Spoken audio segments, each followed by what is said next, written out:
നമസ്കാരം, എല്ലാ പ്രേക്ഷകർക്കും ഡോക്ടർ ലൈവിലേക്ക് സ്വാഗതം. ഹൃദയ സംബന്ധമായ രോഗങ്ങളുള്ള വ്യക്തികൾ കോവിഡ് കാലത്ത് പ്രത്യേക ശ്രദ്ധ ചെലുത്തേണ്ടത് വളരെ പ്രധാനമാണ്. അതിൽ ഏറ്റവും പ്രധാനം രോഗം വരാതെ ശ്രദ്ധിക്കുക എന്നത് തന്നെയാണ്. ഒരു രീതിയിലും ജാഗ്രതയിൽ വിട്ടുവീഴ്ച പാടില്ല.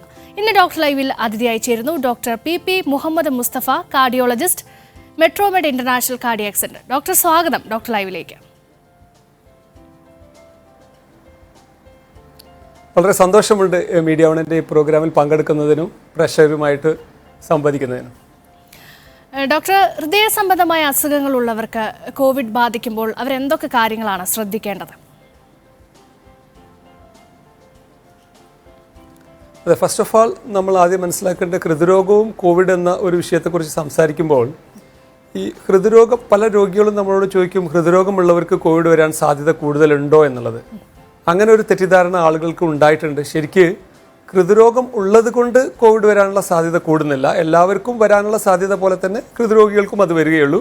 അത് നമ്മൾ അതിന് വരാതിരിക്കാനുള്ള സാധാരണ നമ്മൾ ഇതുവരെ കേട്ടിട്ടുള്ള എല്ലാ പ്രതിരോധങ്ങളും നമ്മൾ ശ്രദ്ധിക്കേണ്ടതുണ്ട്. പിന്നെ മറ്റൊന്ന്, ഈ കോവിഡ് കൊണ്ട് ഉണ്ടാകാവുന്ന ഹൃദ്രോഗങ്ങളുണ്ട്. ഇപ്പോൾ ഈ കോവിഡ് ഇപ്പോൾ അടുത്തിടെയായിട്ട് നമ്മൾ മനസ്സിലാക്കുന്നത് എന്താണെന്ന് വെച്ചാൽ, നമ്മുടെ നമ്മുടെ രക്തധമനികളിൽ കൂടി രക്തം ക്ലോട്ട് ഫോം ചെയ്യാനുള്ള ഒരു ടെൻഡൻസി ഈ കോവിഡിന് കുറച്ച് കൂടുതലായിട്ട് കാണുന്നുണ്ട്. അപ്പോൾ നമുക്കറിയാമല്ലോ, ഹൃദ്രോഗം എന്ന് പറയുമ്പോൾ ഈ ബ്ലോക്കിൻ്റെ രോഗമുള്ള അല്ലെങ്കിൽ അതിനുള്ള ടെൻഡൻസി ഉള്ള ആളുകൾക്ക് ഇത് കൂടുതലായിട്ട് ക്ലോട്ട് ഫോം ചെയ്യാനുള്ള ഒരു ടെൻഡൻസി ആളുകൾ കണ്ടുവരുന്നുണ്ട്. അതാണ് ഒന്നാമതായിട്ടുള്ള കാര്യം. പിന്നെ രണ്ടാമത് ഇതെന്ന് വെച്ചാൽ, ഈ ഒരു പ്രത്യേകിച്ച് ഹാർട്ടിനൊരു അസുഖവുമില്ലാത്ത ആളുകൾക്ക് പോലും ഈ കോവിഡ് വരുന്നത് കാരണം ഈ ക്ലോട്ടിംഗ് ടെൻഡൻസി കൂടുന്നത് കൊണ്ട് ഹൃദയത്തിൽ മാത്രമല്ല, ശ്വാസകോശത്തിലോ ഇനി ശരീരത്തിൻ്റെ ഏത് ഭാഗങ്ങളിലും വേണമെങ്കിൽ ക്ലോട്ടിംഗ് ഫോം ചെയ്യാം. അതൊന്ന്. പിന്നെ രണ്ടാമതായി, ഓൾറെഡി ഹൃദ്രോഗമുള്ള പേഷ്യൻസിന് ഈ കോവിഡ് എങ്ങനെ ബാധിക്കുന്നു എന്നുള്ളതാണ്. അത് സാധാരണ രീതിയിൽ ഹൃദ്രോഗം വളരെ കൂടുതലായിട്ടുള്ള ആളുകൾ, ഇപ്പോൾ ഫോർ എക്സാമ്പിൾ ഈ ഹാർട്ട് അറ്റാക്കൊക്കെ വന്ന് ഹാർട്ടൊക്കെ വളരെ വീക്കായിട്ടുള്ള ആളുകൾക്ക്, ഇത്തരം രോഗികൾക്ക് കോവിഡ് വരുമ്പോൾ തീർച്ചയായിട്ടും സാധാരണ ആളുകളെക്കാൾ അവർക്ക് അതിൻ്റെ കോംപ്ലിക്കേഷൻസിൻ്റെ റിസ്ക് അധികമുണ്ട്. അപ്പോൾ നമ്മൾ മനസ്സിലാക്കേണ്ടത്, ഒന്ന്, ഇത് വരാനുള്ള സാധ്യത ഹൃദ്രോഗികൾക്ക് കൂടുതലൊന്നുമില്ല. പക്ഷേ ഓൾറെഡി ഒരു ഹൃദ്രോഗിയാണെങ്കിൽ നമ്മൾ കൂടുതൽ വരാതിരിക്കുന്നതിന് വേണ്ടിയിട്ടുള്ള എല്ലാ പ്രിവെൻറ്റീവ് ആസ്പെക്റ്റും നമ്മൾ ശ്രദ്ധിക്കേണ്ടതുണ്ട്.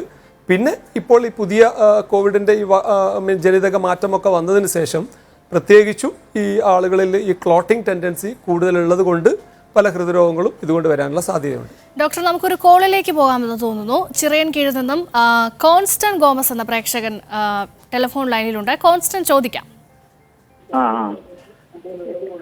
എന്റെ വയസ്സ് 65. ഹലോ, ചോദിച്ചോളൂ. എന്റെ വയസ്സ് 65. പറഞ്ഞോളൂ, കേൾക്കാം. അപ്പൊ കഴിഞ്ഞ വർഷം എനിക്ക് ഏപ്രിൽ മാസം തൊട്ട് ഒരു പനി പോലെ ഇങ്ങനെ ഇടയ്ക്കിടയ്ക്കൊക്കെ വരും. അപ്പൊ ഞാൻ പാരസിറ്റമോളും ഇതൊക്കെ കഴിച്ചിട്ടുണ്ട്. അപ്പൊ എനിക്ക് അത്രയും കൂടുതൽ ഇങ്ങനെ കുഴപ്പമില്ല. പക്ഷെ ഇത് ഇടയ്ക്കിടയ്ക്ക് പോയി ഇങ്ങനെ വരുമ്പോ ഞാൻ 1 വർഷമായിപ്പോ. അപ്പൊ ഞാൻ ഇപ്പൊ നാട്ടിലാണ് വന്നത്. സെപ്റ്റംബർ മാസത്തില് നാട്ടിൽ വന്നു, കേരളത്തില്. നാഗ്പൂരിലായിരുന്നു മുമ്പേ. അപ്പൊ അവിടെ നിന്ന് വന്നതിന് ശേഷം ഇങ്ങനെ ഇടയ്ക്കിടയ്ക്ക് ഇങ്ങനെ പനി പോലെ വന്നിട്ടിരിക്കും. ഞാൻ ഇപ്പൊ പനി പോലെ തോന്നുമ്പോൾ ഞാൻ പാരസിറ്റമോൾ അങ്ങ് തിന്നും. അപ്പൊ അങ്ങനെ എനിക്ക് കണ്ടിന്യൂ ആയിട്ട് ഒരു കുഴപ്പമില്ല. പക്ഷെ ഇങ്ങനെ ഇടയ്ക്കിടയ്ക്ക് ഇങ്ങനെ വരികയാണ്. അപ്പൊ എനിക്കൊരു ഡൗട്ട്, ഇനി കൊറോണ എന്തെങ്കിലും ആണ് അതിനെ പറ്റി ചോദിക്കണമായിരുന്നു. വീട്ടിലാർക്കും പകർന്നിട്ട് ഒന്നും സംശയമാണല്ലേ? Hello, okay. ഇപ്പോൾ നിങ്ങൾക്ക് ഇപ്പോൾ ഒരു മാസമായിട്ട് മനസ്സിലായി, നിങ്ങളുടെ ചോദ്യം മനസ്സിലായി. 1 മാസക്കാലമായിട്ട് പനി ഇടക്കിടക്ക് വന്നു പോകുന്നുണ്ട്. 1 മാസത്തിലധികമായി എന്നാണ് പറയുന്നത് ഏകദേശം, അല്ലേ? പക്ഷേ എനിക്ക് തോന്നുന്നു നിങ്ങളുടെ ഈ സിംറ്റംസ് വെച്ചിട്ട് അതൊരു കോവിഡ് ആവാനുള്ള സാധ്യത കുറവായിട്ടാണ് മനസ്സിലാകുന്നത്. കാരണം ഈ കോവിഡ് വരുമ്പോൾ അത് ഒരു വിട്ട് വരുന്ന പനിയല്ല ശരിക്കും ഉണ്ടാവുക. സാധാരണ അതൊരു കണ്ടിന്യൂസ് ആയിട്ടാണ് വരിക. പിന്നെ കോവിഡ് മാത്രമല്ല, ഏതൊരു വൈറൽ ഫീവറും സാധാരണ വന്നു കഴിഞ്ഞാൽ അത് ഒരാഴ്ച മുതൽ 10 ദിവസം വരെയാണ് അതിൻ്റെ ഒരു ഡയറക്റ്റ് ആയിട്ടുള്ള ഫസ്റ്റ് ഇമ്പാക്റ്റിലുള്ള ഫീവർ ഉണ്ടാവുകയുള്ളൂ. പിന്നീട് പനി വരണമെങ്കിൽ വേറെ എന്തെങ്കിലും ഒരു സൂപ്പർ ആഡഡ് ആയിട്ടുള്ള ഇൻഫെക്ഷനോ മറ്റോ വന്നെങ്കിൽ മാത്രമേ പിന്നീട് സെക്കൻഡറി ഇൻഫെക്ഷൻ കൊണ്ട് മാത്രമേ പിന്നീട് പനി വരാറുള്ളൂ. അപ്പോൾ 1 മാസത്തിലധികമായിട്ട് വിട്ട് വരുന്ന പനി ഇതുകൊണ്ടായിക്കൊള്ളണമെന്നില്ല. നമ്മൾ പനിക്കുള്ള മറ്റെന്തെങ്കിലും കാരണങ്ങളുണ്ടോ എന്ന് നമ്മൾ നോക്കേണ്ടതുണ്ട്. കാരണം ഈ കോവിഡ് ഒന്നുകിൽ നിങ്ങൾക്ക് 1-2 ആഴ്ച കൊണ്ട് അത് കംപ്ലീറ്റ് അത് അങ്ങ് സുഖമായി പോവും. അതല്ലെങ്കിൽ അതിൻ്റെ കോംപ്ലിക്കേഷനിലേക്ക് പോകും. ഇത് രണ്ടിനും ഇടയിലുള്ള ഒരു സ്റ്റേറ്റ് കോവിഡിന് ഉണ്ടാവില്ല. അപ്പോൾ അതുകൊണ്ട് മിക്കവാറും നിങ്ങളുടെ ഈ ഹിസ്റ്ററി വെച്ചിട്ട് ഇതൊരു കോവിഡ് അല്ല എന്നാണ് എനിക്ക് തോന്നുന്നത്. എന്തായാലും ഒരു RT-PCR പോലത്തെ ഒരു ടെസ്റ്റിംഗ് ഒന്ന് ചെയ്യുന്നത് നന്നായിരിക്കും എന്നാണ് എനിക്ക് തോന്നുന്നത്. ഡോക്ടർ, ഒരു കോൾ കൂടിയുണ്ട്. ആലത്തൂരിൽ നിന്ന് ലിബിൻ ദാസ് ആണ് ടെലിഫോൺ ലൈനിൽ ഉള്ളത്. ലിബിൻ, ചോദിക്കാം. ഓക്കെ, ഹലോ ഹലോ ചോദിച്ചോളൂ. പറയൂ ലിബിൻ, കേൾക്കാം. ചോദിച്ചോളൂ ചോദിച്ചോളൂ ലിബിൻ. ഹലോ, കേൾക്കുന്നില്ല? എന്താ മനസ്സിലായില്ല? ഇഡിയോപാത്തിക് പൾമണറി ആർട്ടറി ഹൈപ്പർ ടെൻഷൻ ഉള്ള വ്യക്തിയാണേ. പറഞ്ഞോളൂ. എനിക്ക് ഒരു സമ്പർക്കം ഉണ്ടായിരുന്നു. ഒരാഴ്ച ക്വാറന്റൈനിലായിരുന്നു. നാളെ ടെസ്റ്റ് ചെയ്യാൻ പോണം. ഇടയ്ക്ക് ശ്വാസതടസ്സമുണ്ട്, ഒരു ചുമ ഇടയ്ക്ക് വരുന്നുണ്ട്. എന്തെങ്കിലും ഇങ്ങനത്തെ ഉള്ള ആൾക്ക് കൊറോണ വന്നാൽ എന്തെങ്കിലും അതിന്റെ ഹലോ ഹൈപ്പർ ടെൻഷൻ ഉണ്ട് എന്നല്ല പറയുന്നത്, ബ്ലഡ് BP ഉണ്ട് എന്നല്ല പറയുന്നത്. അതെ, blood pressure. Okay. Blood pressure എങ്ങനെ കൺട്രോൾ ആയിട്ടുണ്ടോ? ഏകദേശം ഏത് റേഞ്ചിലാണ് ബ്ലഡ് പ്രഷർ ഉള്ളത് ഇപ്പോൾ? അങ്ങനെ എനിക്കറിയില്ല. Idiopathic pulmonary arterial hypertension മരുന്ന് കഴിക്കുന്നുണ്ട് അല്ലേ? ഉണ്ട്. Pulmonary arterial hypertension. Correct. Okay. ഈ idiopathic pulmonary arterial hypertension എന്ന് പറയുന്നത് നമ്മളുടെ ശ്വാസകോശത്തിലേക്കുള്ള രക്തക്കുഴലിൽ ഉണ്ടാകുന്ന ബ്ലഡ് പ്രഷറാണ്. ഇത് പല കാരണങ്ങളെ കൊണ്ടും വരാം. പക്ഷേ നമ്മൾ നേരത്തെ പറഞ്ഞതുപോലെ ഇത്തരം ആളുകൾ കുറച്ചുകൂടി കൂടുതൽ കരുതൽ എടുക്കേണ്ടതുണ്ട്. കാരണം എന്താണെന്ന് വെച്ചാൽ നമ്മൾക്കറിയാം, ഇന്ന് ഈ കോവിഡ് കൊണ്ടുണ്ടാകുന്ന ഏറ്റവും വലിയ കോംപ്ലിക്കേഷൻസ് നമ്മുടെ ശ്വാസകോശ സംബന്ധമായിട്ടുള്ളതാണല്ലോ. അപ്പോൾ അതുകൊണ്ട് തന്നെ ശ്വാസകോശ സംബന്ധമായിട്ടുള്ള ഈ പൾമണറി ആർട്ടീരിയൽ ഹൈപ്പർ ടെൻഷനോ അതല്ലെങ്കിൽ ആസ്മ പോലുള്ള ആളുകൾ പ്രത്യേകിച്ച് ഒരു കൂടുതൽ പ്രൊട്ടക്ഷൻ സേഫ്റ്റി മെഷേഴ്സ് എടുക്കേണ്ടതാണ് എന്നാണ് എനിക്ക് പറയാനുള്ളത്. പിന്നെ നിങ്ങൾക്കിപ്പോൾ ഈ കോൺടാക്ട് ഉണ്ടായിട്ട് ഒരാഴ്ചയിൽ അധികമായല്ലോ. അപ്പോൾ അങ്ങനെയുള്ള ഒരു സ്ഥിതിക്ക് നിങ്ങൾക്കൊരു RT-PCR ടെസ്റ്റ് ഒന്ന് ചെയ്ത് നോക്കുന്നത് നന്നായിരിക്കാം. ഡോക്ടർ, ഒരു പ്രേക്ഷകൻ അതേപോലെ തന്നെ നമ്മൾ മനസ്സിലാക്കേണ്ടത് എന്താണെന്ന് വെച്ചാൽ പറഞ്ഞോളൂ, ചോദിച്ചോളൂ. കോഴിക്കോട് നിന്ന് മുഹമ്മദ് റാഫിയാണ് ടെലിഫോൺ ലൈനിൽ ചേരുന്നത്. മുഹമ്മദ്, ചോദിച്ചോളൂ. ഞാൻ കഴിഞ്ഞ ഒരു വർഷം മുമ്പ് ഓപ്പറേഷൻ കഴിഞ്ഞ ആളാണ് ഹാർട്ടിന്റെ. ഹലോ ഹാർട്ടിന്റെ എന്ത് ഓപ്പറേഷൻ ആയിരുന്നത്? ബൈപ്പാസ് ആയിരുന്നോ, വാൽവ് മാറ്റി വെക്കുന്ന ഓപ്പറേഷൻ ആയിരുന്നോ? അല്ലല്ല, ബൈപ്പാസ് ആയിരുന്നു. ഞാൻ നിംസിൽ നിന്നാണ് ചെയ്തത്. ഇപ്പൊ ഞാൻ കാണിച്ചുകൊണ്ടിരിക്കുന്ന മെട്രോയിലാണ്. അപ്പൊ ഇത് എനിക്കിത് വെക്കണമെന്നുണ്ടായിരുന്നു, വാക്സിൻ വെക്കണമെന്നുണ്ടായിരുന്നു. അതിന് എന്തെങ്കിലും ബുദ്ധിമുട്ട് അങ്ങനെ എന്താ ഉണ്ടാവോ വെക്കുന്നതുകൊണ്ട്? ഇപ്പൊ 44 വയസ്സായി. ഇല്ല ഇത് ഒരുപാട് ഒരുപാട് ആളുകൾക്ക് അല്ലെങ്കിൽ ഹാർട്ട് പേഷ്യൻസിനുള്ള ഒരു ഡൗട്ടാണ്. ദിവസേന ഏറ്റവും അധികം കോൾസ് കിട്ടുന്നത് ഈ ഒരു ചോദ്യം കൊണ്ടാണ്. അപ്പോൾ എനിക്ക് തോന്നുന്നു അത് പ്രേക്ഷകരോട് എല്ലാവരോടും പറയുകയാണെങ്കിൽ എല്ലാവർക്കും ഉപകാരപ്പെടുമെന്ന് വിശ്വസിക്കുന്നു. കാരണം എല്ലാ ഹാർട്ട് പേഷ്യൻസും വിളിച്ച് എനിക്ക് ഇത് കോവിഡിൻ്റെ വാക്സിൻ എടുക്കാവോ എന്നാണ് ചോദിക്കുന്നത്. നമ്മുടെ ഈ ഹാർട്ട് പേഷ്യൻസിൽ ആക്ച്വലി ഒരു 99% ആളുകൾക്കും കോവിഡ് വാക്സിൻ എടുക്കുന്നതിന് യാതൊരു തകരാറുമില്ല. പ്രത്യേകിച്ച് ബൈപ്പാസ് സർജറിയോ അല്ലെങ്കിൽ ആൻജിയോപ്ലാസ്റ്റിയോ ഇങ്ങനെയൊക്കെ നടന്ന പേഷ്യൻസിന് വാക്സിൻ എടുക്കുന്നതിന് ഒരു കോൺട്രാ ഇൻഡിക്കേഷനും ഇല്ല. ഒരേ ഒരു കാര്യം, നമ്മുടെ ഈ വാൽവ് റീപ്ലേസ്മെൻറ്റ് സർജറി ചെയ്തിട്ടുള്ള ഹൃദ്രോഗികൾക്ക് അവർ ബ്ലഡ് തിന്നിങ്ങിന് വേണ്ടിയിട്ടുള്ള ആൻറ്റികോയാഗുലൻസ് എന്ന് പറയും, ചില മരുന്നുകൾ കഴിക്കുന്ന ആളുകളാണെങ്കിൽ അതിൻ്റെ ഒരു അളവ് അധികമുണ്ടെങ്കിൽ, എന്ന് വെച്ചാൽ ബ്ലഡ് ക്ലോട്ട് ആവാനുള്ള ടെൻഡൻസി വളരെ കുറവാണെങ്കിൽ, അത്തരം ആളുകൾക്ക് ബ്ലീഡിങ്ങിനുള്ള ഒരു ടെൻഡൻസി ഉള്ള ആളുകളാണ്. അങ്ങനത്തെ ഒരു അവസ്ഥയിൽ മാത്രമാണ് നമ്മൾ ഈ വാക്സിൻ എടുക്കാൻ നിർദ്ദേശിക്കാതിരിക്കുന്നത്. പക്ഷെ അത്തരം രോഗികൾക്ക് പോലും അവരുടെ INR എന്ന് പറയുന്ന ഒരു വാല്യൂ ഉണ്ട്, നമ്മുടെ ബ്ലഡിൻ്റെ ക്ലോട്ടിങ്ങിൻ്റെ ഒരു അളവ് നോക്കുന്ന വാല്യൂ ആണ്. ആ ടെസ്റ്റ് ചെയ്തിട്ട് അതൊരു 2.5-ന്റെ താഴെയാണെങ്കിൽ അവർക്കും വാക്സിൻ എടുക്കാം. എന്ന് വെച്ചാൽ ഓൾമോസ്റ്റ് 100% ഹാർട്ട് പേഷ്യൻസിനും വാക്സിൻ എടുക്കാവുന്നതാണ്. സാധാരണ എല്ലാ ആൾക്കും ഉണ്ടാകാവുന്ന ഒരു സാധ്യത, ഇപ്പോൾ ഏതൊരാൾക്കും വാക്സിൻ കൊണ്ട് ഉണ്ടാകാവുന്ന ചില കോംപ്ലിക്കേഷൻസ് അത് വേണമെങ്കിൽ ആർക്ക് വേണമെങ്കിലും വരാം. അത് മിക്കവാറും ചെറിയ ഫീവറോ അല്ലെങ്കിൽ അങ്ങനത്തെ സിംറ്റംസ് ആണ് സാധാരണ 99% ആളുകൾക്കും കാണുന്നുള്ളൂ. അതുകൊണ്ട് നിങ്ങൾക്ക് വാക്സിൻ എടുക്കുന്നതിന് ഒരു പ്രശ്നവുമില്ല. ഡോക്ടർ പറഞ്ഞ പോലെ ധാരാളം ആളുകൾക്ക് സംശയമുള്ള ഒരു വിഷയമായിരുന്നു ആ കാര്യം. ഒരു പ്രേക്ഷകൻ കൂടി ടെലിഫോൺ ലൈനിലുണ്ട്. മലപ്പുറത്ത് നിന്ന് ഉസ്മാനാണ് ചേരുന്നത്. ഉസ്മാൻ, ചോദിച്ചോളൂ. ഹലോ ഹലോ ഹലോ പറയൂ ഉസ്മാൻ, കേൾക്കാം. ഞാന് ആൻജിയോപ്ലാസ്റ്റി കഴിഞ്ഞ ഒരാളാണ്. ഹലോ, അതെ പറയൂ. അപ്പൊ ഈ 2 വാക്സിൻ ഉണ്ടെന്ന് കേൾക്കാം, പറഞ്ഞല്ലോ. പറഞ്ഞോളൂ, അപ്പോ അതില് കോവാക്സിൻ എടുക്കണോ അതോ മറ്റൊരു വാക്സിൻ ഉണ്ടല്ലോ, അതിൽ ഏതെടുക്കാനാണ് നല്ലത്? ഇത് ആക്ച്വലി ഈ ലോകം മുഴുവൻ ചർച്ച ചെയ്ത അല്ലെങ്കിൽ ചെയ്തുകൊണ്ടിരിക്കുന്ന ഒരു ചോദ്യമാണ്. ഇതുവരെ ഒരു ഉത്തരം പറയാൻ പറ്റാത്ത ചോദ്യമാണ്. പക്ഷേ അതിനങ്ങനെ ഒരു ഡയറക്റ്റ് ആയിട്ട് ഒരുപാട് കമ്പാരിസൺ സ്റ്റഡീസ് നടത്തിയിട്ടില്ല. പക്ഷെ നിങ്ങൾക്ക് ഏതാണോ ലഭ്യമാകുന്നത് അത് എടുക്കുക എന്നുള്ളതാണ് ഈ അവസരത്തിൽ നമുക്ക് ചെയ്യാൻ നല്ലത്. മനസ്സിലായില്ലേ? അതല്ല, ഇവിടെ രണ്ട് വാക്സിനും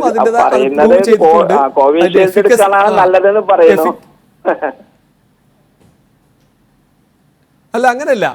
അത് 2 രീതിയിലും പറയുന്നുണ്ട്. ഓരോന്നിനും അതിൻ്റെ ഒരു ഹെഡ് ടു ഹെഡ് കമ്പാരിസൺ ആയിട്ട് അങ്ങനെ അധികം ചെയ്തിട്ടില്ല. പക്ഷേ ഇപ്പോൾ നമ്മുടെ ഈ ഒരു സ്ഥിതിയിൽ ഒരു വാക്സിനും അല്ല, വാക്സിൻ കിട്ടാൻ ഇത്രയധികം ബുദ്ധിമുട്ടുള്ള ഒരു സ്ഥിതിയിൽ നമ്മൾ ഒരു വാക്സിന് വേണ്ടി കാത്തിരിക്കേണ്ട ആവശ്യമില്ല. ഏത് വാക്സിനാണോ ലഭിക്കുന്നത് ആ വാക്സിൻ എടുക്കുന്നതാണ് നല്ലത്. അതായിരിക്കും ഒരു നല്ല സമീപനം ഈ സമയത്ത്.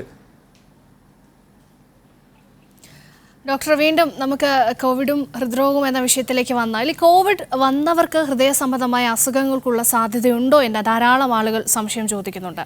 അത്തരത്തിലുള്ള ചോദ്യങ്ങൾക്ക് എന്താണ് മറുപടി? അത് ഞാൻ നേരത്തെ പറഞ്ഞ പോലെ നമ്മൾ ആദ്യം നമുക്ക് ഈ ഫസ്റ്റ് വേവ് വന്നല്ലോ, ആ സമയത്ത് ശരിക്ക് അതൊരു മൈൽഡ് രോഗമായിട്ടായിരുന്നു വന്നിരുന്നത്. ഒരു 90 അല്ല, ഒരു 95%ലധികം ആളുകൾക്കും ഒരു ചെറിയൊരു ജലദോഷപ്പനി പോലെ സാധാരണ നമ്മളെ വർഷത്തിലൊക്കെ ഒരു വർഷക്കാലത്തൊക്കെ വരുന്ന ഒരു പനി പോലെ മാത്രം, ഒരു ഫ്ലൂ പോലെ മാത്രമായിരുന്നു ആദ്യത്തെ വേവിലുണ്ടായിരുന്നത്. കോംപ്ലിക്കേഷൻസ് വളരെ കുറവായിരുന്നു. പക്ഷേ നമ്മളിപ്പം ഏകദേശം ഒരു വർഷത്തിലധികമായല്ലോ. അതുകൊണ്ട് ശാസ്ത്രജ്ഞന്മാരും മെഡിക്കൽ ഫീൽഡിലൊക്കെ ഇതിനെക്കുറിച്ച് കുറേ റിസർച്ചും അതേപോലെ നമുക്ക് ഈ ഒരു വർഷം കൊണ്ടുണ്ടായ അനുഭവത്തിൽ നിന്ന് മനസ്സിലാകുന്നത് എന്താണെന്ന് വെച്ചാൽ, ഈ പേഷ്യൻസിന്, പ്രത്യേകിച്ച് അത് ഹാർട്ട് പേഷ്യൻസ് ആവണമെന്നില്ല, അല്ലാത്തവർക്ക് തന്നെ ഈ ബ്ലഡ് ക്ലോട്ടിങ്ങിൻ്റെ ടെൻഡൻസി കുറച്ച് കൂടുതലാണ് എന്നുള്ളതാണ്. അപ്പോൾ ഈ ഹാർട്ട് പേഷ്യൻസിന് പ്രത്യേകിച്ച് ഈ ഹാർട്ടിൻ്റെ രക്തക്കുഴലുകൾക്ക് അകത്ത് ഈ ബ്ലഡ് ക്ലോട്ടിങ് ഉണ്ടാകുന്നത് കൊണ്ടാണ് ഹാർട്ട് അറ്റാക്ക് ഉണ്ടാകുന്നത് നമുക്കറിയാമല്ലോ. ബ്ലോക്ക് വന്ന് ബ്ലഡ് ക്ലോട്ടിങ് വന്നിട്ടാണ് ഹാർട്ട് അറ്റാക്ക് ഉണ്ടാകുന്നത്. അപ്പോൾ അതിൻ്റെ ഒരു ടെൻഡൻസി ഇത്തരം രോഗികൾക്ക് കുറച്ച് കൂടുതലാണ്. അത് അറിയുന്നതിന് വേണ്ടി ഇന്ന് ടെസ്റ്റുകളുണ്ട്. ഇന്നിപ്പോൾ നമ്മൾ ഈ കോവിഡ് അസുഖം വന്ന് മൈൽഡ് രൂപത്തിലല്ലാതെ ഹോസ്പിറ്റൽ അഡ്മിഷൻ വേണ്ടി വരുന്ന ലെവലിൽ ഒരു രോഗിക്ക് വരികയാണെങ്കിൽ അത്തരം പേഷ്യൻസിനെ ഞങ്ങൾ ഈ ടെസ്റ്റുകൾ ചെയ്ത് നോക്കാറുണ്ട്.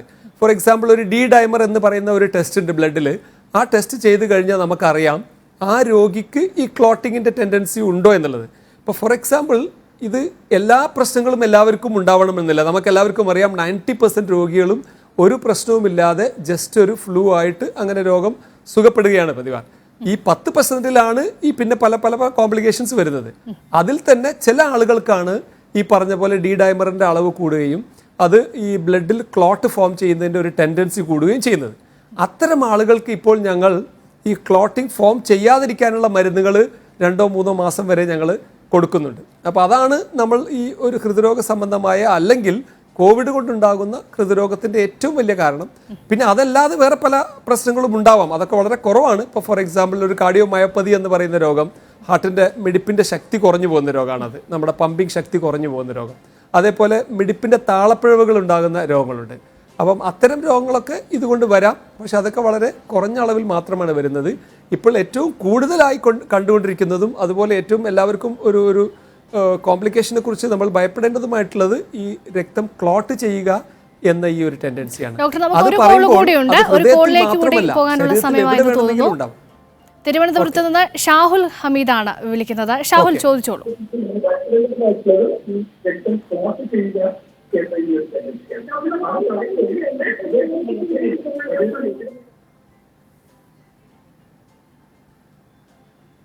ഷാഹുൽ, ഒന്നുകൂടി റിപ്പീറ്റ് ചെയ്യാവോ? ശരിക്കും ക്ലിയർ ഉണ്ടായിരുന്നില്ല ചോദ്യം. കോൾ ഇല്ല എന്ന് തോന്നുന്നു. ഷാഹുൽ ടെലിഫോൺ ലൈനിലുണ്ടോ? ഹലോ, ചോദിച്ചോളൂ.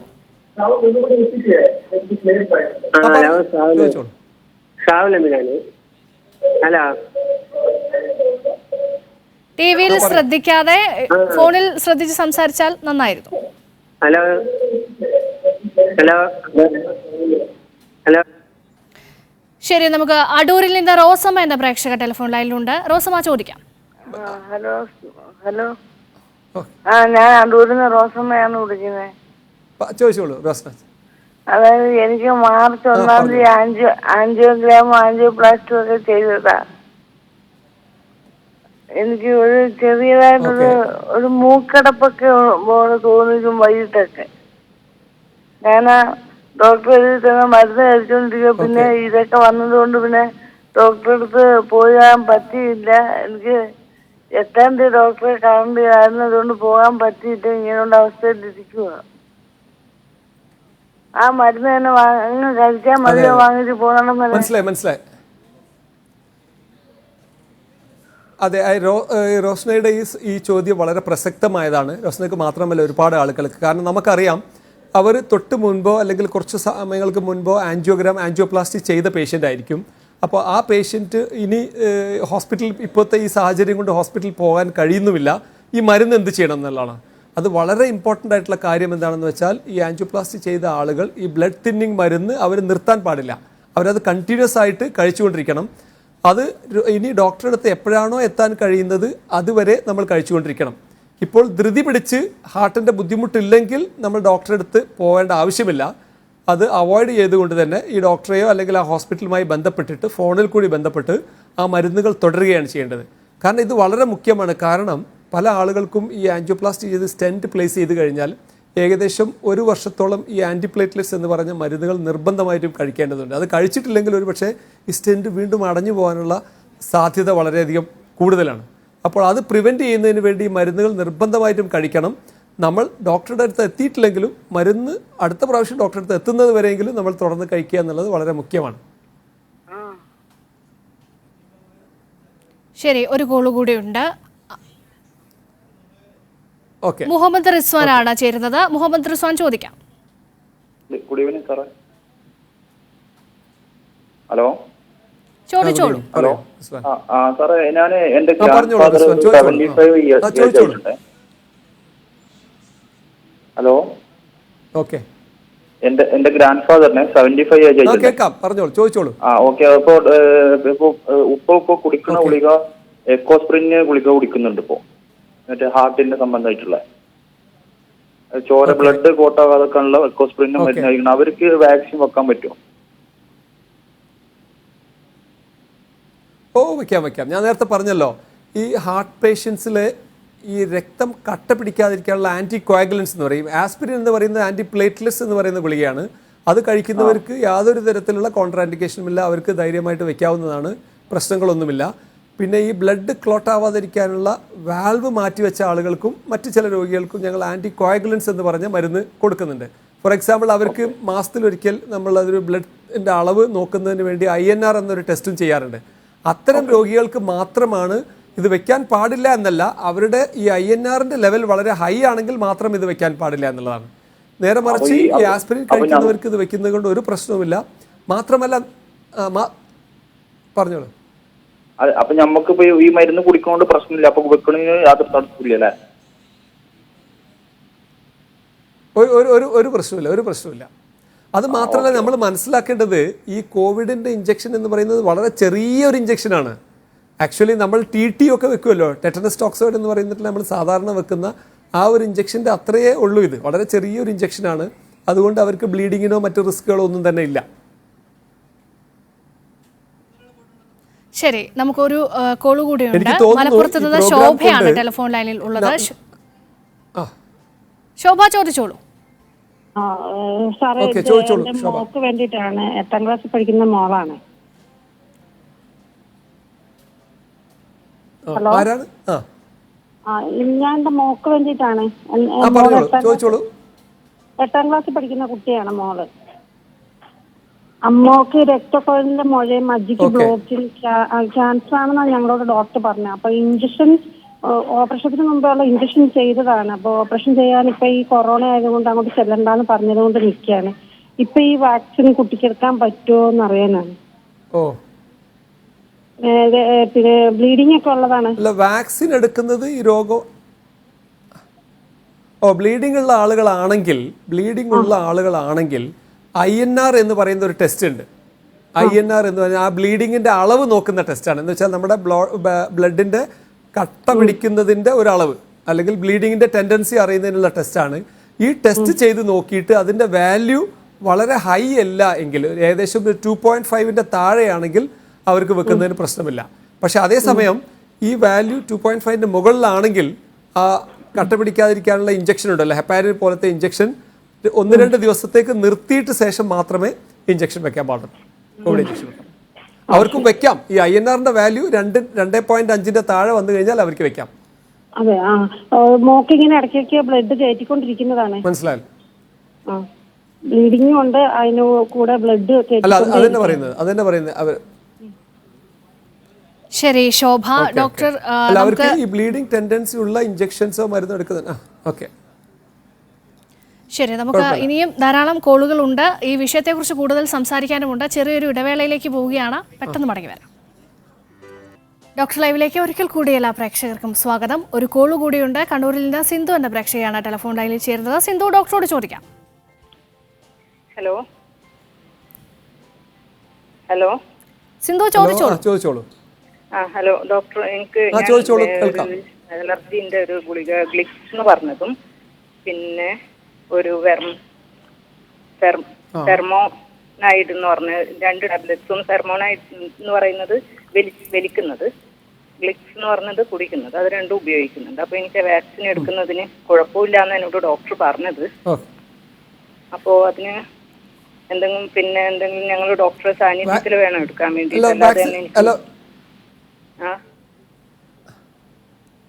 Hello, okay. അല്ല, നിങ്ങൾക്ക് വാക്സിൻ എടുക്കുന്നതിന് ഒരു കുഴപ്പമില്ല. ഈ അലർജിന്റെ അസുഖം ഉള്ളത് കൊണ്ട് വാക്സിൻ എടുക്കുന്നതിന് ഒരു കുഴപ്പമില്ല. ഇതിന്റെ മുമ്പ് എന്തെങ്കിലും വാക്സിന് അലർജി വന്നിട്ടുണ്ടെങ്കിൽ മാത്രമേ നമ്മൾ വാക്സിൻ എടുക്കാൻ പാടില്ല എന്ന് പറയുന്നുള്ളൂ. മനസ്സിലായില്ലേ? അത് മാത്രമല്ല, നിങ്ങളിപ്പോൾ എയർവേ അലർജി, ഇപ്പോൾ ശ്വാസകോശ സംബന്ധമായിട്ടുള്ള അലർജി ആയതുകൊണ്ട് നിങ്ങൾ വാക്സിൻ എടുക്കുന്നതാണ് കൂടുതൽ നല്ലത്. കാരണം കോവിഡ് രോഗം ഈ ശ്വാസകോശ സംബന്ധമായ അസുഖമുള്ളവർക്ക് വന്നാൽ അത് കൂടുതൽ കോംപ്ലിക്കേഷനിലേക്ക് പോകാൻ സാധ്യത ഉള്ളത് കൊണ്ട് നിങ്ങൾ വാക്സിൻ എടുക്കുന്നതാണ് നല്ലത്. ഇതിൻ്റെ മുമ്പ് വേറെ എന്തെങ്കിലും വാക്സിനോ മറ്റോ അലർജി ഉണ്ടെങ്കിൽ മാത്രമേ നിങ്ങൾ എടുക്കാതിരിക്കേണ്ടതുള്ളൂ, അല്ലെങ്കിൽ നിങ്ങൾക്ക് വാക്സിൻ എടുക്കാവുന്നതാണ്. ഡോക്ടർ, നമുക്ക് ഇന്ന് വന്ന കോളുകളിൽ ഏറ്റവും അധികം ആളുകൾ ഈ വാക്സിൻ എടുക്കുന്നതുമായി ബന്ധപ്പെട്ട സംശയമാണ് ചോദിച്ചത്. അതായത് ഇപ്പോഴും ആ ഒരു വാക്സിൻ പേടി പല ആളുകൾക്കുമുണ്ട്. ഇപ്പോൾ ഹൃദയ സംബന്ധമായ ചികിത്സ തേടുന്നവരാണെങ്കിൽ ആൻജിയോപ്ലാസ്റ്റി ചെയ്തവരുണ്ടാകാം, ഒപ്പം സ്ട്രോക്ക് വന്നവരുണ്ടാകാം, ബൈപ്പാസ് സർജറി കഴിഞ്ഞവരുണ്ടാകാം, അതുപോലെ അറ്റാക്ക് വന്നിട്ടുള്ളവർ, വാൽവ് ശസ്ത്രക്രിയ നടത്തിയവർ, അങ്ങനെ ധാരാളം വിഭാഗങ്ങളിലുള്ള ആളുകൾക്കുണ്ട്. ഇവർക്ക് വളരെ പരിഭ്രമം ഉണ്ടാകാം, അത് സ്വാഭാവികമാണ്. അത്തരം ആളുകൾക്ക് പേടി മാറാനുള്ള വാക്സിൻ സ്വീകരിക്കേണ്ടതിൻ്റെ ആവശ്യകതകൾ ഒന്ന് പങ്കുവയ്ക്കാമോ? അതെ, തീർച്ചയായിട്ടും. ഇപ്പം ഞങ്ങൾക്ക് പേഴ്സണലായിട്ട് വരുന്ന കോളിൽ തന്നെ 90% കോൾസും ഇത് ചോദിച്ചിട്ടാണ്, സാറേ എനിക്ക് വാക്സിൻ വെക്കാൻ പറ്റുമോ, സാറിൻ്റെ ട്രീറ്റ്മെൻറ്റിലാണ്, ആസ്പിരിൻ കഴിക്കുന്നുണ്ട്, ഇങ്ങനെയാണ്. അപ്പോൾ ഞാൻ നേരത്തെ പറഞ്ഞ പോലെ തന്നെ ഹൃദ്രോഗികൾക്ക് വാക്സിൻ വെക്കുന്നതിന് ഒരു കോൺട്രാ ഇൻഡിക്കേഷനുമില്ല.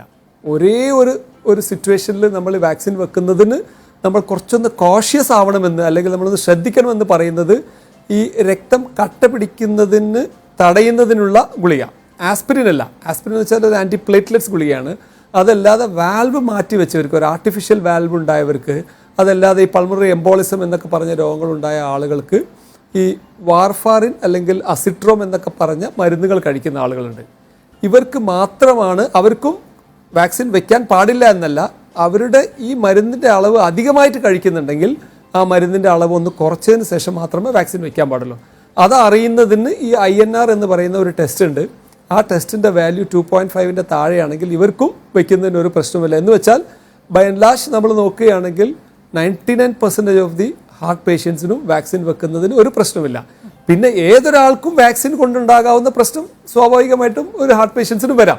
ഇപ്പോൾ ചില ആളുകൾക്ക്, ഇപ്പോൾ നമ്മുടെ ഹോസ്പിറ്റലിൽ വർക്ക് ചെയ്ത ആളുകൾ തന്നെ അധികം ആളുകൾക്ക് ഒരു സിംറ്റമും ഉണ്ടായിട്ടില്ല. പക്ഷേ ചില ആളുകൾക്ക് നല്ല പനിച്ചിട്ടുണ്ടായിരിക്കാം, ചില ആളുകൾ 2-3 ദിവസം പനിച്ച് കിടന്നിട്ടുണ്ടായിരിക്കാം, ചില ആളുകൾക്ക് ഒരു മൈൽഡ് സിംറ്റമായിട്ടൊരു ബോഡി പെയിൻ മാത്രമേ ഉണ്ടായിട്ടുള്ളൂ. അതൊക്കെ ഈ രോഗവുമായി ബന്ധപ്പെട്ടതല്ല, അത് ഓരോരോ വ്യക്തിയും ഈ വാക്സിനോട് നമ്മൾ എങ്ങനെയാണ് പ്രതികരിക്കുന്നത് എന്നതനുസരിച്ചിരിക്കും. അപ്പോൾ അതുകൊണ്ട് നമ്മളുടെ ഈ ഒരു മെസ്സേജ്, ഇന്നത്തെ പ്രോഗ്രാമിലുള്ള മെസ്സേജ്, ഹൃദ്രോഗിയായി എന്നതുകൊണ്ട് വാക്സിൻ എടുക്കാൻ പാടില്ല എന്നൊരിക്കലും വിചാരിക്കരുത്. ഹാർട്ട് പേഷ്യൻസ് ആണെങ്കിൽ അതല്ലെങ്കിൽ മറ്റ് പല പേഷ്യൻസിനും വാക്സിൻ എടുക്കുന്നതാണ് കൂടുതൽ സേഫ്റ്റി.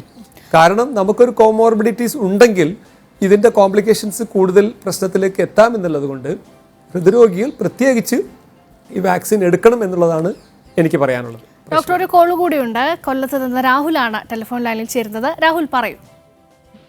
ഹലോ ഡോക്ടർ,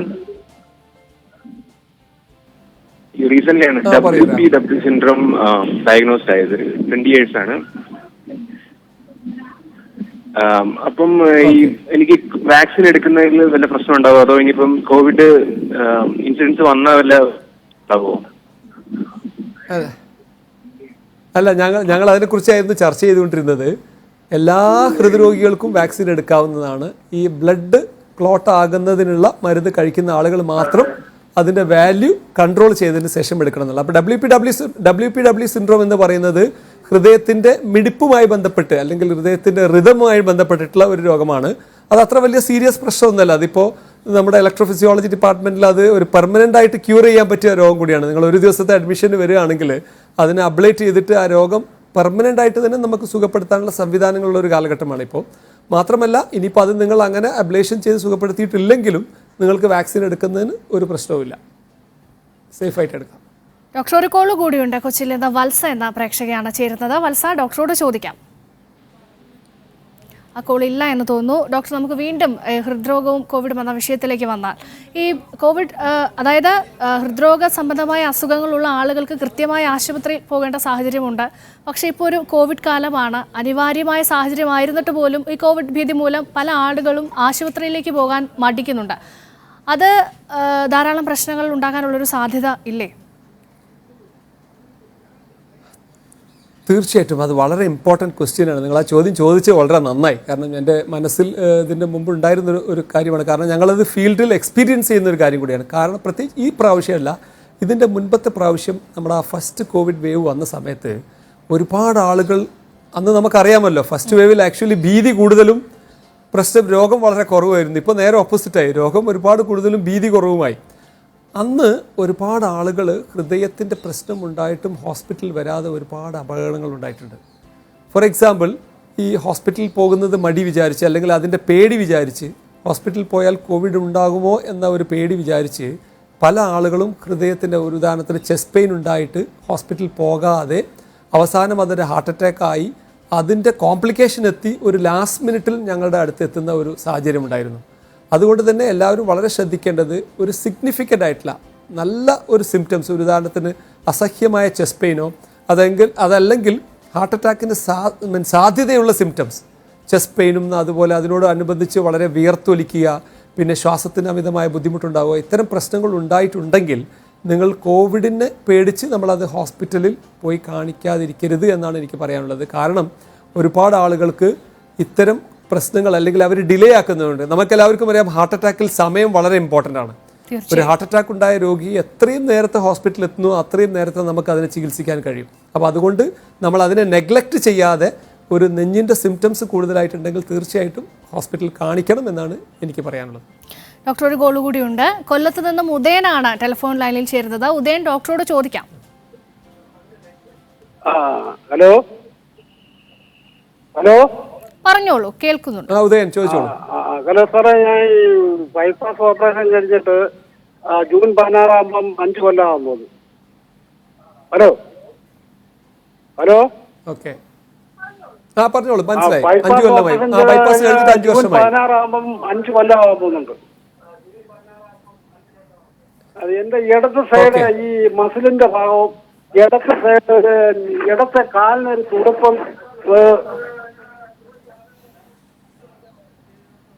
ഇടത്തെ കാലിനൊരു തുടുപ്പവും ഞരമ്പിന്റെ ഈ മസിലിന്റെ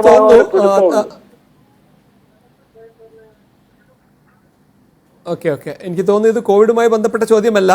ഈ ബൈപ്പാസ് ഓപ്പറേഷൻ കഴിച്ചിട്ട് 5 വർഷമായി ഇപ്പൊ കാലിനൊരു തുടിപ്പുണ്ട് എന്നുള്ളതാണ്. അതെനിക്ക് തോന്നുന്നു നിങ്ങൾ സാധാരണ കാണിച്ചിരുന്ന ഒരു ഡോക്ടറോട് കാണിച്ചിട്ട് ഇതെന്താണെന്നൊന്ന് നോക്കേണ്ടിയിരിക്കുന്നു. അത് കോവിഡുമായി ബന്ധപ്പെട്ട പ്രശ്നമല്ല. ഇനി നമ്മുടെ കാലിൻ്റെ രക്തോട്ടവുമായി ബന്ധപ്പെട്ട പ്രശ്നമാണോ എന്ന് അത് നോക്കേണ്ടിയിരിക്കുന്നു. അത് എനിക്ക് തോന്നുന്നു നിങ്ങളുടെ ഡോക്ടറെ തന്നെ നേരിട്ട് കൊണ്ടുപോയി കാണിക്കുന്നതായിരിക്കും നല്ലതെന്നാണ് എൻ്റെ അഭിപ്രായം. ശരി, വയനാട്ടിൽ നിന്ന് ഹക്കീം എന്ന പ്രേക്ഷകൻ കൂടി ചേരുന്നു. ഹക്കീം, ചോദിക്കാം. Hello hello sir. ഹക്കീം ചോദിച്ചോളൂ. അസ്സലാമു അലൈക്കും. ഹലോ. വലൈക്കും സലാം. ഞാൻ വയനാട്ടിൽ നിന്നാണ് സാറേ. എൻ്റെ പേര് ഹക്കീം. കേൾക്കുന്നുണ്ട്, ചോദിച്ചോളൂ. ഞാൻ 6 വർഷമായി എൻ്റെ ബൈപ്പാസ് സർജറി കഴിഞ്ഞിട്ട്. ഹലോ. ഓക്കെ. ഇപ്പൊ എനിക്ക് ചെറിയ ഒരു വേദന ഉണ്ട് ഒരു സൈഡിൽ നിന്ന്, ശ്വാസം മുട്ടുമുണ്ട്.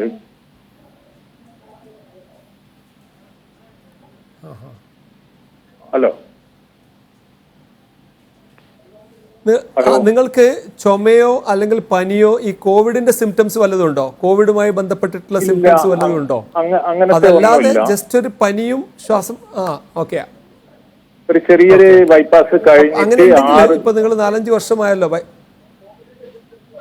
ഇല്ല ഇല്ല, ബൈപ്പാസ് കഴിഞ്ഞിട്ട് 6 വർഷം ആയതുകൊണ്ട് നിങ്ങൾക്ക് ഒരു ഫോളോ അപ്പ് ചെക്കപ്പ് നല്ലതാണ്. ഈ നിങ്ങൾ പറയുന്ന വേദന ഹാർട്ടിൽ നിന്നാണോ അല്ലേ എന്നുള്ളത് ചിലപ്പോൾ നമുക്കൊരു ECGയോ ഒരു എക്കോ ടെസ്റ്റോ ഒക്കെ എടുത്ത് നോക്കിയാൽ നമുക്ക് മനസ്സിലാക്കാവുന്നതാണ്. എനിക്ക് തോന്നുന്നു വയനാട്ടിൽ തന്നെ നിങ്ങൾക്ക് അതിനുള്ള സൗകര്യമുള്ള ഹോസ്പിറ്റലുകളുണ്ട്. അതുകൊണ്ട് അവിടെ ഒന്ന് കാണിച്ച് ഒരു ECGയും ഒരു എക്കോ ടെസ്റ്റും ചെയ്ത് നിങ്ങളുടെ ഹൃദയത്തിന്റെ ഇപ്പോഴത്തെ ഒരു അവസ്ഥ എന്താണെന്നുള്ളത് മനസ്സിലാക്കുന്നത് നന്നായിരിക്കും. ചെറിയ ശ്വാസം മുട്ടുണ്ട്. അല്ല, അത് എന്താണെന്ന് വെച്ചാൽ ഈ ഹാർട്ടിൻ്റെ പമ്പിങ്ങിനുള്ള വേരിയേഷനൊക്കെ ഉണ്ടാകുമ്പോൾ ആളുകൾക്ക് ശ്വാസം മുട്ടൽ ഉണ്ടാവാം. ഇപ്പോൾ ശ്വാസം മുട്ടൽ എന്ന് പറയുന്നത് ഹൃദ്രോഗം കൊണ്ടും വരാം, അതേപോലെ തന്നെ ലങ്സിൻ്റെ ശ്വാസകോശത്തിൻ്റെ രോഗം കൊണ്ടും വരാം. അപ്പോൾ ഏതാണെന്നുള്ളതൊക്കെ നമുക്ക് ഒരു സിമ്പിളായിട്ടുള്ള ഒരു ECGയും ഒരു എക്കോ ടെസ്റ്റും എടുത്ത് നോക്കിയാൽ മനസ്സിലാക്കാവുന്നതേ ഉള്ളൂ. അപ്പോൾ നിങ്ങൾ തുടർന്ന് ഒരു ഡോക്ടറെ കാണിക്കുന്നുണ്ടെങ്കിൽ ആ ഡോക്ടറെ തന്നെ കാണിച്ച് ഈ വിവരം പറഞ്ഞ് അതൊന്ന് ടെസ്റ്റ് ചെയ്തത് നന്നായിരിക്കും. ശരി ഹക്കീം, മാനന്തവാടിയിൽ നിന്ന് ദിനേശ് എന്ന പ്രേക്ഷകൻ കൂടി ചേരുന്നു. ദിനേശ്, ഡോക്ടറോട് ചോദിക്കാം. ഈ രക്തം പ്രോട്ടീൻ ഉപയോഗിക്കുന്നതുകൊണ്ട് പ്രശ്നമില്ലെന്ന് പറഞ്ഞു. അപ്പം ഈ സിക്കിൾസെൽ അനീമിയ എന്ന് പറഞ്ഞ എങ്ങനെ ബാധിക്കും? ഈ വാക്സിൻ എടുക്കുന്നതുകൊണ്ട് എന്ത് കുഴപ്പമുണ്ടോ? ചോദ്യം ക്ലിയർ അല്ല എന്ന് പ്രശ്നമില്ല. നിങ്ങൾ ഹാർട്ടിന്റെ മരുന്നുകൾ കഴിക്കുന്ന ആളുകൾക്ക് വാക്സിൻ എടുക്കുന്ന പ്രശ്നം. ചോദ്യം അത്ര ക്ലിയർ ആയിരുന്നില്ല. പക്ഷെ എനിക്ക് തോന്നുന്നു ഈ ഹാർട്ടിന്റെ മരുന്ന് എടുക്കുന്നത് കൊണ്ട് വാക്സിൻ എടുക്കുന്നതിന് പ്രശ്നമുണ്ടോ എന്നുള്ള നമ്മുടെ ഇന്നത്തെ ഏറ്റവും കൂടുതൽ ചോദ്യം അത് തന്നെയാണ്. നിങ്ങൾക്ക് വാക്സിൻ എടുക്കുന്നതിന് പ്രശ്നമില്ല.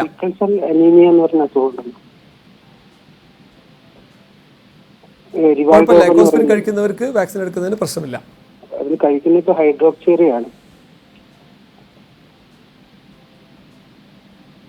ദിനേശ്, കുറച്ചുകൂടെ ഉറക്കെ പറയാമോ? ഓഡിയോ കുറച്ചൊരു ക്ലാരിറ്റി കുറവുണ്ട് സർ. അതായത് ഈ സിക്കിൾ സെൽ അനീമിയ എന്ന് പറയുന്ന അസുഖം വാക്സിൻ എടുക്കുന്നതുകൊണ്ടെന്ന് കുഴപ്പമുണ്ടോ? ഓ, ഓക്കെ ഓക്കെ ഓക്കെ, മനസ്സിലായി. ഇല്ല, വാക്സിൻ എടുക്കുന്നതിന് കുഴപ്പമില്ല. പിന്നെ നിങ്ങൾ വേറെ എന്തെങ്കിലും മരുന്നുകൾ കഴിക്കുന്നുണ്ടോ? ഇല്ല, അത് ഹൈഡ്രോക്സിറിയ, ഫോളിക് ആസിഡ്. അല്ല, ഇതിന് പ്രത്യേകിച്ച് വേറെ ഇല്ല. വാക്സിൻ എടുക്കുന്നതിന് പ്രശ്നമില്ല. ഇപ്പോഴത്തെ സാഹചര്യത്തിൽ നമ്മൾ മാക്സിമം ആളുകൾ വാക്സിൻ എടുക്കുക എന്നുള്ളതാണ്. പ്രത്യേകിച്ച് കാരണം ഒരു വ്യക്തിയുടെ മാത്രമല്ല, നമ്മുടെ സമൂഹത്തിൻ്റെ മൊത്തത്തിലുള്ള ഒരു ആരോഗ്യസ്ഥിതി പരിഗണിച്ചുകൊണ്ട് നമ്മൾ എത്രയും കൂടുതൽ ആളുകൾ വാക്സിൻ എടുക്കുന്നോ അത്രയും നമുക്ക് ഈ മഹാമാരിയെ തടയിടുവാൻ കഴിയും. നമ്മളൊരു ഹേർഡ് ഇമ്മ്യൂണിറ്റി എന്ന് പറയുന്ന നമ്മുടെ സമൂഹത്തിന് മൊത്തം ഒരു ഇമ്മ്യൂണിറ്റി ഡെവലപ്പ് ചെയ്യേണ്ട ആവശ്യമുണ്ട്.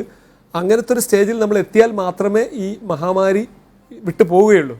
അപ്പോൾ അതുകൊണ്ട് തന്നെ നമ്മൾ കഴിയുന്നത്ര ആളുകളും വാക്സിൻ എടുക്കാനാണ് നമ്മൾ പ്രോത്സാഹിപ്പിക്കേണ്ടത്. ശരി ദിനേശ്. ഡോക്ടർ, നമുക്ക് ഈ കോവിഡ് കാലത്തെ ഹൃദയപരിചരണം ആ വിഷയത്തിലെ കുറിച്ചൊക്കെ ധാരാളം ഇനിയും സംസാരിക്കാനുണ്ട്. പെട്ടെന്ന് തന്നെ മടങ്ങി വരാം, ചെറിയൊരു ഇടവേള കൂടി. ഡോക്ടർ ലൈവ് തുടരുകയാണ്. ഡോക്ടർ, നമ്മൾ നേരത്തെ പറഞ്ഞ് അവസാനിപ്പിച്ചത് കോവിഡ് കാലത്തെ ഹൃദയപരിചരണം എന്ന വിഷയത്തെക്കുറിച്ചാണ്. നമ്മുടെ ഹൃദയത്തിന് ആരോഗ്യമുണ്ടെങ്കിൽ മാത്രമേ മറ്റെന്തോ നമുക്ക് ചെയ്യാൻ പറ്റുള്ളൂ. ഇപ്പോൾ ഹൃദ്രോഗമൊന്നുമില്ലാത്ത സാധാരണ ആളുകളാണെങ്കിലും ഹൃദയത്തിന് സംരക്ഷണം കൊടുക്കാൻ ഇപ്പോൾ നല്ല വ്യായാമം ചെയ്യുക, നല്ല ഭക്ഷണം ഉറപ്പാക്കുക, അങ്ങനെ പല പല കാര്യങ്ങളുണ്ട്. ഇപ്പോൾ ജിംനേഷ്യങ്ങളൊക്കെ അടഞ്ഞു കിടക്കുകയാണ്. ദിനംപ്രതി എക്സസൈസ് ചെയ്യുന്ന ആളുകളൊക്കെ അതുകൊണ്ട് കൃത്യമായ കാര്യങ്ങളൊന്നും ചെയ്യാൻ പറ്റുന്നില്ല. അങ്ങനെയുള്ള ആളുകൾ, അങ്ങനെ നമ്മുടെ ഹൃദയ സംരക്ഷണത്തിന് വേണ്ടി ചില കാര്യങ്ങൾ പ്രേക്ഷകരോടൊന്ന് പങ്കുവയ്ക്കാം. ഇപ്പോൾ നമ്മൾ നേരിടുന്ന ഏറ്റവും വലിയൊരു വെല്ലുവിളി പറഞ്ഞ ഒരു പ്രശ്നമാണ്. കാരണം ഈ ലോക്ക്ഡൗൺ ആയതോടുകൂടി ആളുകൾ പുറത്തേക്ക് ഇറങ്ങാത്ത ഒരവസ്ഥ ഉണ്ടാകുമ്പോൾ നമ്മുടെ മറ്റ് റുട്ടീനായിട്ടുള്ള കാര്യങ്ങളൊക്കെ നിന്ന് പോവാണ്. ഇപ്പോൾ ഫോർ എക്സാമ്പിൾ, ഇപ്പോൾ നമ്മൾ പുറത്തേക്ക് ഇറങ്ങുമ്പോൾ സ്വാഭാവികമായിട്ടും അതിൻ്റെ കൂടെ ഒരു നടത്തം നടക്കുന്നുണ്ടാവാം, അല്ലെങ്കിൽ നമ്മൾ മറ്റു പല ജോലികൾ ചെയ്യുന്നുണ്ടാവാം. പിന്നെ നമ്മളറിയാതെ തന്നെ നമ്മുടെ ഫിസിക്കൽ ആക്ടിവിറ്റീസ് നടക്കുന്നുണ്ട്. ഒരു ഉദാഹരണത്തിന് ഇപ്പം നമ്മളൊരു ഓഫീസിൽ ജോലി ചെയ്യുകയാണെന്നുണ്ടെങ്കിൽ നമ്മൾ ഓഫീസിൽ കുറേ അങ്ങോട്ടും ഇങ്ങോട്ടും നടക്കുന്നതും അതിനുവേണ്ടി ചിലപ്പോൾ യാത്രയ്ക്ക് വേണ്ടി നമ്മൾ നടക്കുന്നതൊക്കെ ഉണ്ടാവുമല്ലോ. ഈ സമയത്ത് ഇപ്പോൾ ആളുകൾ ലോക്ക്ഡൗൺ ആയതോട് കൂടിയിട്ട് നമ്മുടെ ഫിസിക്കൽ മൂവ്മെൻറ്റ്സ് വളരെയധികം കുറഞ്ഞിരിക്കുകയാണ്. അധികം ആളുകളും മൊബൈലിൻ്റെ മുമ്പിലും അല്ലെങ്കിൽ TV-യുടെ മുമ്പിലും ഫുൾ ടൈം സ്പെൻഡ് ചെയ്യുകയും അത് മാത്രമല്ല നമ്മൾ ഡിസ്പ്രപ്പോർഷണലി ഭക്ഷണം കഴിക്കുകയും ചെയ്യുകയാണ്. കാരണം വീട്ടിലധികം നേരം നമ്മൾ വെറുതെ ഇരിക്കുന്ന സമയത്ത് സ്വാഭാവികമായിട്ടും ഭക്ഷണം കൂടുതൽ കഴിക്കാനുള്ളൊരു ടെൻഡൻസി കൂടുകയാണ്. അങ്ങനെ തന്നെ പല ആളുകൾക്കും ഇതൊരു ആരോഗ്യ പ്രശ്നമായി മാറാനുള്ള സാധ്യതയുണ്ട്. പ്രത്യേകിച്ച് ഇത്തരം റെസ്ട്രിക്ഷൻസും ലോക്ക്ഡൗൺസുകളൊക്കെ കുറേ കൂടുതൽ സമയം നീണ്ടു നിൽക്കുകയാണെങ്കിൽ. അപ്പോൾ നമ്മൾ മനസ്സിലാക്കേണ്ടത് ഈ സമയത്തും നമ്മുടെ ഒരു ഫിസിക്കൽ ആക്ടിവിറ്റി നമ്മൾ എങ്ങനെയെങ്കിലും ചെയ്യണമെന്നുള്ളതാണ്. അത് നമ്മളിപ്പോൾ വീട്ടിൻ്റെ പുറത്ത് മുറ്റമുള്ളവരാണെങ്കിൽ അവർക്ക് മുറ്റത്ത് നടക്കാം, സൈക്ലിംഗ് ചെയ്യാം, അതല്ലെങ്കിൽ ചെറിയ ചെറിയ വ്യായാമങ്ങൾ നമുക്ക് എപ്പോൾ വേണമെങ്കിലും ചെയ്യാവുന്നതാണ്. എയറോബിക് എക്സസൈസ് ചെയ്യാം, അതല്ലെങ്കിൽ മറ്റ് ഫിസിക്കൽ ആക്ടിവിറ്റീസ് ചെയ്യുന്ന ആളുകൾ, ഇപ്പോൾ ഒരു ഡാൻസ് പ്രാക്ടീസ് ചെയ്യുന്ന ആളാണെങ്കിൽ അത് ചെയ്യാം. അപ്പോൾ നമ്മുടെ ഫിസിക്കൽ ആക്ടിവിറ്റീസ് നമ്മൾ എന്തായാലും നിർബന്ധമായിട്ട് ചെയ്യണം എന്നുള്ളത് ഒരു ഇമ്പോർട്ടൻറ്റ് പോയിന്റ്. രണ്ടാമത്തത്, നമ്മൾ അറിയാതെ നമ്മൾ കഴിച്ചു കൂട്ടുന്ന ഭക്ഷണങ്ങളുടെ ഒരു കണക്ക്, അതിനൊരു കണക്കും വേണമെന്നുള്ളതാണ് എനിക്ക് പറയാനുള്ളത്. കാരണം ഒരുപാട് ആളുകൾക്ക് സംഭവിക്കുന്ന ഒരു കാര്യമാണ് ഈ സമയത്ത് ഒരുപാട് അമിതമായി ഭക്ഷണം കഴിച്ച് അതുകൊണ്ടുണ്ടാകുന്ന പല പ്രശ്നങ്ങൾ. പ്രത്യേകിച്ച് ഈ നമ്മുടെ ഇന്നത്തെ ജീവിതശൈലി രോഗങ്ങളുള്ള ആളുകൾ, പ്രഷർ, ഷുഗർ, കൊളസ്ട്രോൾ എന്നീ ജീവിതശൈലി രോഗങ്ങളുള്ള ആളുകൾക്ക് ഇത് അൺകൺട്രോൾ ആകുന്ന ഒരു സിറ്റുവേഷൻ ഇപ്പോൾ കണ്ടുകൊണ്ടിരിക്കുന്നുണ്ട്. അതുകൊണ്ട് ലോക്ക്ഡൗൺ ആണെങ്കിലും നമ്മൾ ചെയ്യേണ്ട ഈ വ്യായാമവും മറ്റ് ഭക്ഷണ കാര്യത്തിലുള്ള ശ്രദ്ധയും ഒക്കെ നമ്മൾ പ്രത്യേകം സാധാരണത്തിനേക്കാൾ കൂടുതൽ ശ്രദ്ധിക്കണമെന്നാണ് എനിക്ക് ഈ അവസരത്തിൽ പറയാനുള്ളത്. ഡോക്ടർ, പിറവത്ത് നിന്നൊരു കോളുണ്ട്. സണ്ണിയാണ് ടെലിഫോൺ ലൈനിൽ ചേരുന്നത്. സണ്ണി, ഡോക്ടറോട് ചോദിക്കാം. ഹലോ, സണ്ണി ചോദിച്ചോളൂ. ഹലോ സാറേ സംസാരിക്കാവോ? ചോദിച്ചോളൂ, കേൾക്കുന്നുണ്ട്. സാറേ, ഞാൻ ഹാർട്ട് പേഷ്യന്റ്, ക്ലോപ്പലറ്റ് 75. സാറേ, ഞാൻ ഹാർട്ട് പേഷ്യന്റ്, ക്ലോപ്പലറ്റ് 75 കഴിക്കുന്നുണ്ട് ഗുളിക. കൂടാതെ ഷുഗർ, കൊളസ്ട്രോള്, പ്രഷർ, ഇതിനെല്ലാം മരുന്ന് കഴിച്ചുകൊണ്ടിരിക്കുന്ന 10-20 വർഷമായിട്ട്. ഇഞ്ചക്ഷൻ എടുക്കാവോ? ഓക്കെ, ഇന്നത്തെ ചോദ്യങ്ങൾ ഏറ്റവും കൂടുതൽ ചോദ്യം ഇതായിരുന്നു. ആക്ച്വലി ഇഞ്ചക്ഷൻ എടുക്കാം, നിങ്ങൾക്ക് ഇഞ്ചക്ഷൻ എടുക്കാം. പിന്നെ നിങ്ങളിപ്പോൾ പറഞ്ഞതിൽ നിന്ന് തന്നെ നമ്മൾ തൊട്ട് മുമ്പ് പറഞ്ഞ എല്ലാ ജീവിതശൈലി രോഗങ്ങളും നിങ്ങൾക്കുണ്ട്. ജീവിതശൈലി രോഗങ്ങളിൽ ഒന്നാണ് പ്രമേഹം, അത് നിങ്ങൾക്കുണ്ട്. മറ്റൊന്ന് പ്രഷർ, വേറൊന്ന് കൊളസ്ട്രോള്, പിന്നെ ഹൃദ്രോഗം. അപ്പോൾ നമ്മൾ ഇതിനൊക്കെ മരുന്ന് കുടിക്കുന്നതിൽ അപ്പുറമായി നമ്മൾ ഇതിനെ ജീവിതശൈലിയിൽ ഉണ്ടാക്കുന്ന മാറ്റങ്ങളിൽ കൂടി പ്രതിരോധിക്കേണ്ടതുണ്ട്. ഫോർ എക്സാമ്പിൾ, ഇപ്പോൾ പ്രത്യേകിച്ച് ലോക്ക്ഡൗൺ ആയി നമ്മൾ വീട്ടിൻ്റെ അകത്ത് ഫുൾ ടൈം അടഞ്ഞിരിക്കാതെ വീട്ടിൻ്റെ മുറ്റത്തോ അല്ലെങ്കിൽ വീട്ടിൻ്റെ അകത്ത് തന്നെ ചെറിയ വ്യായാമങ്ങൾ നമ്മൾ ചെയ്യേണ്ടതുണ്ട്. പ്രത്യേകിച്ച് നിങ്ങളുടെ ഈ രോഗങ്ങളൊക്കെ തന്നെ നമ്മൾ കഴിക്കുന്ന ഭക്ഷണവുമായും അതേപോലെ നമ്മുടെ വ്യായാമവുമായൊക്കെ വളരെ ബന്ധപ്പെട്ട് കിടക്കുകയാണ്. അപ്പോൾ അതുകൊണ്ട് ഭക്ഷണത്തിലുള്ള ഒരു കാര്യം വളരെയധികം ശ്രദ്ധിക്കുകയും പിന്നെ നിങ്ങൾ റെഗുലറായിട്ട് വ്യായാമം ചെയ്തുകൊണ്ട് നിങ്ങളുടെ ഈ പ്രശ്നങ്ങളൊക്കെ ജീവിതശൈലിയിൽ ഉണ്ടാക്കുന്ന മാറ്റങ്ങളെ കൊണ്ട്, ക്രമീകരണങ്ങളെ കൊണ്ട് ഒരളവ് വരെ നമ്മൾ കൺട്രോൾ ചെയ്യണം. എന്നിട്ടാണ് പിന്നെ നമ്മൾ മരുന്നിലേക്ക് പോകേണ്ടത്. പിന്നെ നിങ്ങൾ ചോദിച്ച ചോദ്യത്തിന് നിങ്ങൾക്ക് വാക്സിൻ എടുക്കുന്നതിന് പ്രശ്നമില്ല. ഈ രോഗങ്ങളൊക്കെ ഉണ്ടെങ്കിലും നിങ്ങൾക്ക് വാക്സിൻ എടുക്കാവുന്നതാണ്.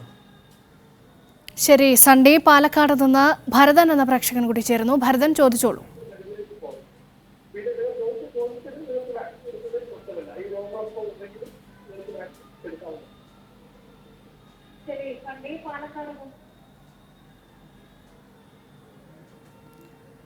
ഡോക്ടർ, ആ കോള് ഡ്രോപ്പ് ആയി എന്ന് തോന്നുന്നു. നമുക്ക് വീണ്ടും ഈ വിഷയത്തിലേക്ക് തന്നെ വന്നാൽ, പല ആളുകളും ചോദിക്കുന്ന ഒരു പ്രധാനപ്പെട്ട കാര്യമാണ് ഈ മദ്യപാനവും പുകവലിയുമായി ബന്ധപ്പെട്ട്. കോവിഡ് കാലത്ത്, പ്രത്യേകിച്ച് കോവിഡ് പോസിറ്റീവ് ആയാൽ മദ്യപിക്കുന്നതിന് തടസ്സമുണ്ടോ, പുകവലിക്കുന്നതിന് തടസ്സമുണ്ടോ? ഇത് വളരെ ഹാനികരമാണ്. എങ്കിൽ പോലും ഇത് കോവിഡ് കാലത്ത് ചെയ്യുന്നത് എത്രത്തോളം ഹാനികരമാണ്? അല്ല, ഇത് അല്ലാതെ തന്നെ നമുക്കറിയാം പുകവലിയും മദ്യപാനവും ഹാനികരമാണെന്നുള്ളതിൽ സംശയമില്ലല്ലോ. അതിലൊരു ഡിബേറ്റിൻ്റെ ആവശ്യമില്ല, എല്ലാവർക്കും അറിയുന്ന കാര്യമാണ്. ഇതിൽ പ്രത്യേകിച്ച് സ്മോക്കിംഗ്, പുകവലി വന്നിട്ട് വളരെയധികം ശ്രദ്ധിക്കേണ്ടത്. കാരണം നമുക്കറിയാം ഇന്ന് കോവിഡ് ബാധിച്ചിട്ടുള്ള കോംപ്ലിക്കേഷൻസ് വരുന്നത് അധികവും പിന്നെ നമ്മുടെ ശ്വാസകോശ സംബന്ധമായിട്ടുള്ളതാണ്. ഇപ്പോൾ ന്യൂമോണിയ വന്നു, വെന്റിലേറ്ററിലേക്ക് എത്തി എന്ന് പറയുന്നത്. സാധാരണ ആളുകളൊക്കെ കോവിഡ് ബാധിച്ച് ചെറിയ അസുഖം വന്ന്, പനി വന്ന്, ജലദോഷം വന്ന് അങ്ങനെ മാറുകയാണ്. പക്ഷേ മാറാതെ കോംപ്ലിക്കേഷനിലേക്ക് പോകുന്ന ആളുകളൊക്കെ പോകുന്ന എന്ത് കോംപ്ലിക്കേഷനാണ്? നമ്പർ 1 കോംപ്ലിക്കേഷൻസ് ശ്വാസകോശ സംബന്ധമായിട്ടുള്ളതാണ്. അപ്പോൾ നമ്മൾ സ്മോക്കിംഗ് ഉണ്ടാക്കുന്ന സ്മോക്കിംഗ് കൊണ്ട് പല ദൂഷ്യഫലങ്ങളുണ്ടെങ്കിലും സ്മോക്കിംഗ് ഡയറക്റ്റായിട്ട് ഫസ്റ്റ് എഫക്റ്റ് ചെയ്യുന്നത് നമ്മുടെ ശ്വാസകോശത്തെയാണ്. അപ്പോൾ ഈ സ്മോക്കിംഗ് കൊണ്ടുണ്ടാകുന്ന അപകടം തീർച്ചയായിട്ടും ഈ കോവിഡ് കാലഘട്ടത്ത് 10 മടങ്ങാണ് എന്ന് നമ്മൾ മനസ്സിലാക്കേണ്ടതുണ്ട്. കാരണം ഈ ശ്വാസകോശത്തിൽ ന്യൂമോണിയ വന്നു കഴിഞ്ഞാൽ അതിനെ പിടിച്ചു നിൽക്കാനുള്ള അല്ലെങ്കിൽ അതിനെ പ്രതിരോധിക്കാനുള്ള ശക്തി തീർച്ചയായിട്ടും സ്മോക്കിംഗ് ചെയ്യുന്ന ആളുകൾക്ക് കുറയും എന്നുള്ളതിൽ യാതൊരു സംശയമില്ല. അതുകൊണ്ട് സ്മോക്കിംഗ് വളരെ ഡേഞ്ചറസ് ആണ്. പിന്നെ ഓഫ് കോഴ്സ് ആൽക്കഹോളും ഈ പറയുകയാണെങ്കിൽ അതിൻ്റെതായ ഒരുപാട് ദൂഷ്യഫലങ്ങളുണ്ട്. പക്ഷേ ഇതിനെ കമ്പയർ ചെയ്യുമ്പോൾ ഒരു പക്ഷേ കുറച്ചും കൂടി കുറവായിരിക്കും എന്ന് മാത്രമേ ഉള്ളൂ. പക്ഷേ നമ്മൾ ഒരിക്കലും തന്നെ ഈ രണ്ട് സംഗതികളും നമ്മൾ 100% ഒഴിവാക്കേണ്ടതാണ്. പ്രത്യേകിച്ച് ഈ മഹാമാരിയുടെ കാലഘട്ടത്തിൽ നമ്മൾ ഇതിനെ ഒഴിവാക്കേണ്ടത് തന്നെയാണ് എനിക്ക് ഈ വിഷയത്തിൽ പറയാനുള്ളത്. ശരി ഡോക്ടർ, ചെന്നൈയിൽ നിന്ന് പ്രേമൻ എന്ന പ്രേക്ഷകൻ കൂടി ചേരുന്നു. പ്രേമൻ, ഡോക്ടറോട് ചോദിക്കാം. എനിക്ക് ഷുഗറും ഉണ്ട്, അതേപോലെ BP ഉണ്ട്, പിന്നെ അതിന് മരുന്ന് കഴിക്കുന്നുണ്ട്. അപ്പോ പിന്നെ ഇപ്പം ഡോക്ടർ പറഞ്ഞ പോലെ വീട്ടിൽ തന്നെ ഇരിക്കുന്ന സമയത്ത് ഇപ്പം ഭക്ഷണം കഴിക്കലും കുറച്ച് കൂടുതലാണ്. പൊതുവിൽ പറയാന്ന് വെച്ചാൽ ഭക്ഷണം കഴിക്കലും കുറച്ച് കൂടുതലാണ്. എന്നിരുന്നാലും ശരി, പിന്നെ ഇപ്പോ ഫസ്റ്റ് വാക്സിൻ എടുത്തു കഴിഞ്ഞ് ഇനി സെക്കൻഡ് ടൈം എടുക്കണം. അപ്പൊ അത് പറഞ്ഞാല് ഇപ്പം പറയുന്ന കോവിഷീൽഡ് എടുത്തവര് പിന്നെ 12 മുതൽ 16 ആഴ്ചക്കുള്ളിൽ എടുത്താൽ മതി എന്ന് പറയുന്നു. ഇപ്പൊ ഞാൻ 25-ാം തീയതി എടുക്കേണ്ടത്. അപ്പൊ 12 മുതൽ 16 എടുത്താൽ മതി എന്ന് കേന്ദ്ര പിന്നെ വിദഗ്ധ സമിതിന്റെ റിപ്പോർട്ട് ഉണ്ട് എന്ന് പറഞ്ഞ് TV-ലെല്ലാം കണ്ട്. അപ്പൊ അത് ഇത് ഫസ്റ്റ് പറഞ്ഞത് 40 ദിവസത്തിനുള്ളിൽ എടുക്കണമെന്നാണ്. അപ്പൊ അതിനെപ്പറ്റി ഒന്ന് വ്യക്തമാക്കണം. അതുപോലെ പൊതുവായിട്ടൊരു ഇതും ഞാൻ ചോദിക്കുക. കാരണം ഈ സ്ത്രീകൾ ഇപ്പം ഗർഭിണിയാളുകളായിട്ടുള്ള സ്ത്രീകൾക്ക് എത്ര മാസം മുതൽ എത്ര മാസം വരെ ഈ വാക്സിൻ എടുക്കുക എന്നുള്ളൊരു സംശയം കൂടി ഈ സന്ദർഭത്തിൽ പറയാൻ ആഗ്രഹിക്കുക. അത് അറിഞ്ഞാൽ കൊള്ളാമെന്നുണ്ട്. ഓക്കെ, മനസ്സിലായി. ഇപ്പോൾ അതെ, നിങ്ങൾ വാക്സിനെ കുറിച്ച് ചോദിച്ച ആ ചോദ്യം ഉണ്ടല്ലോ, ഇപ്പം സമയത്തിനനുസരിച്ച് അത് മാറ്റി ശാസ്ത്രജ്ഞർ പറയുന്ന ഒരു അവസ്ഥയുണ്ട്. കാരണം നമുക്കെല്ലാവർക്കും അറിയാമല്ലോ, ഈ രോഗം പുതിയതാണ്, അതിനുള്ള ചികിത്സയും പുതിയതാണ്, നമ്മൾ അതിനെക്കുറിച്ച് പഠിച്ചു വരുന്നതേ ഉള്ളൂ. അതിൻ്റെ അറിവിൽ വെച്ചിട്ടാണ് ഈ സയൻസ് എപ്പോഴും കാലത്തിനനുസരിച്ച് മാറ്റങ്ങൾ വരുത്തുന്നത്. ഇപ്പോൾ ഉദാഹരണമായിട്ട് ഞാൻ അന്ന് വാക്സിൻ എടുത്തപ്പോൾ രണ്ടാമത്തെ വാക്സിൻ ആക്ച്വലി 1 മാസം കഴിഞ്ഞെടുത്തതാണ്. പക്ഷേ ഇപ്പോൾ പറയുന്നത് 2 മാസം മുതൽ 3 മാസം വരെ ഇടയിലെടുത്താൽ മതി. കാരണം അതിൻ്റെ ഇമ്മ്യൂൺ റെസ്പോൺസ് നോക്കിയിട്ടാണ്, ഈ ആൻറ്റിബോഡി റെസ്പോൺസ് നോക്കിയിട്ടാണ് അങ്ങനെ പറയുന്നത്. അപ്പോൾ ദീർഘകാലം ഇതിൻ്റെ ആൻറ്റിബോഡി പ്രൊട്ടക്ഷൻ കിട്ടണമെങ്കിൽ കുറച്ചുകൂടി ഗ്യാപ്പ് അധികം വിട്ടിട്ട് ചെയ്യുന്നതാണ് എന്നാണ് റീസെൻ്റ് ഈ അടുത്ത കാലത്ത് മനസ്സിലാക്കിയത്. അതുകൊണ്ടാണ് ഇപ്പോൾ 2 മാസമോ അല്ലെങ്കിൽ ഈവൻ 3 മാസം വരെ ആയാലും കുഴപ്പമില്ല എന്ന് പറയുന്നത്. അപ്പോൾ എന്തായാലും നേരത്തെ എടുക്കണ്ട, ആദ്യം പറഞ്ഞ പോലെ 1 മാസം കൊണ്ട് തന്നെ സെക്കൻഡ് ഡോസ് എടുക്കണ്ട എന്നുള്ളതാണ് നമ്മൾ നിർദ്ദേശിക്കുന്നത്.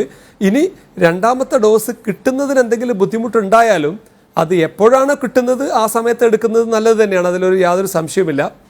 അതാണ് ഒന്നാമത്തെ നിങ്ങളുടെ സംശയത്തിന് ഉള്ള മറുപടി. പിന്നെ രണ്ടാമത്, പ്രഗ്നൻ്റ് ആയ ലേഡീസിനെ എടുക്കുന്നതിനെ പറ്റി ഇനിയും ഒരു കൺക്ലൂഷനിലേക്ക് എത്തിയിട്ടില്ല. അപ്പോൾ ഫോർ ദ ടൈം ബീയിങ് അത്തരം പ്രഗ്നൻ്റ് ആയിട്ടുള്ള ഗർഭിണികളായ സ്ത്രീകൾക്ക് വാക്സിൻ ഇപ്പോൾ കൊടുക്കുന്നില്ല. അതേപോലെ തന്നെ കുട്ടികൾക്കും 18 വയസ്സിൻ്റെ താഴെയുള്ള കുട്ടികൾക്കും ഇപ്പോൾ വാക്സിൻ അഡ്വൈസ് ചെയ്യുന്നില്ല. ഒരുപക്ഷെ ഫ്യൂച്ചറിൽ ഇനി ഒരുപാട് പഠനങ്ങൾ നടന്ന് അത്തരം ആളുകൾക്കും ഇത് എടുക്കാമെന്ന് വരാം. അത് നമുക്കറിയില്ല, അത് നമ്മൾ വെയിറ്റ് ചെയ്യേണ്ടിയിരിക്കുന്നു.